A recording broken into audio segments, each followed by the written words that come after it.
the deep roots of racist and classist policies that have created a city with world-class schools, enormous wealth and opportunity, and $1 million ticket to buy your way in. It is important to stop to acknowledge that our complicity in systemic racism, it's not a personal moral failing. It's a burden that every single one of us carry, that we all have a responsibility to unburden ourselves of by doing the hard work of being anti-racist.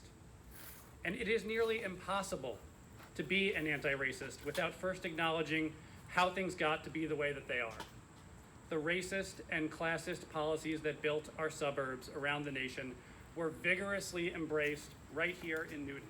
We are just as guilty as any suburb of official government policies like redlining, housing discrimination, and exclusionary zoning. And we must also acknowledge, as Ted Hesmahan pointed out, that we did once have a thriving Black community centered around the Myrtle Baptist Church. A story my friend, the Reverend Howard Haywood, would never let you forget, and still does not let us forget even as we mourn him. With the city's enthusiastic support, the state drove the pike directly through Newton's historically Black neighborhood, forcing many Black residents out. I have heard the stories of longtime Black residents, like local civil rights leader Hubie Jones, who remember a Newton where Black children couldn't have a white babysitter and were shunned by their neighbors when they were lucky enough to find a home someone was willing to sell them. And with all this knowledge of our collective history, that is how we must enter the conversation of affordable housing. We enter with our eyes wide open, that those who will tell you that Newton does not have the same problems as other places, that Newton is special, that exclusionary zoning is appropriate here in a way it is not other places. These arguments are the same arguments used to prop up and continue the racist policies that keep the gates to opportunity in Newton and around our country locked.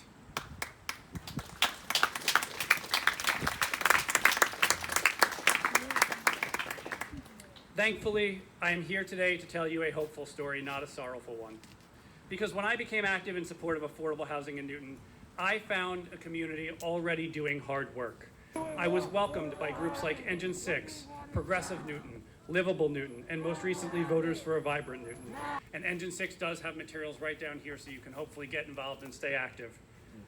There is a majority in this city that wants to do the good work of opening up opportunity in Newton. There are many of our elected leaders, many of them are here today, who are committed to doing this work. We fought and we won more housing in our community at Austin Street and at Washington Place and at Northland and Riverside.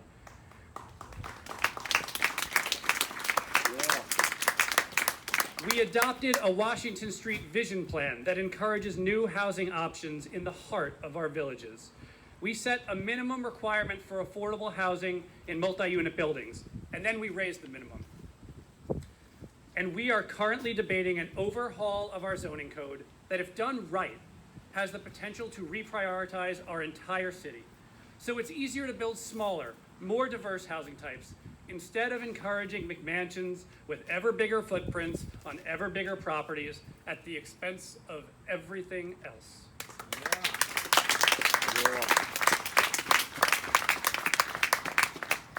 So I believe we're here today, all of us here today, to say, keep going, keep doing more, because this is still not nearly enough. I look out at this crowd and I see allies willing to do the hard work of changing hearts and minds.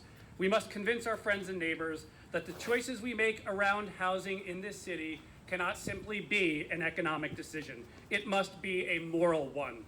We must convince them that the Black Lives Matter sign in their front lawn is more important than the percentage by which their house appreciates value by keeping the gates locked.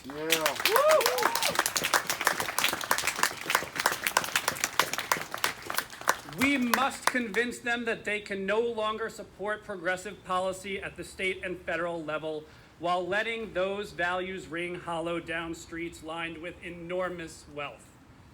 So that is my challenge to you today, and the challenge I ask you to bring to your friends and neighbors. Let's go do the work. Thank you.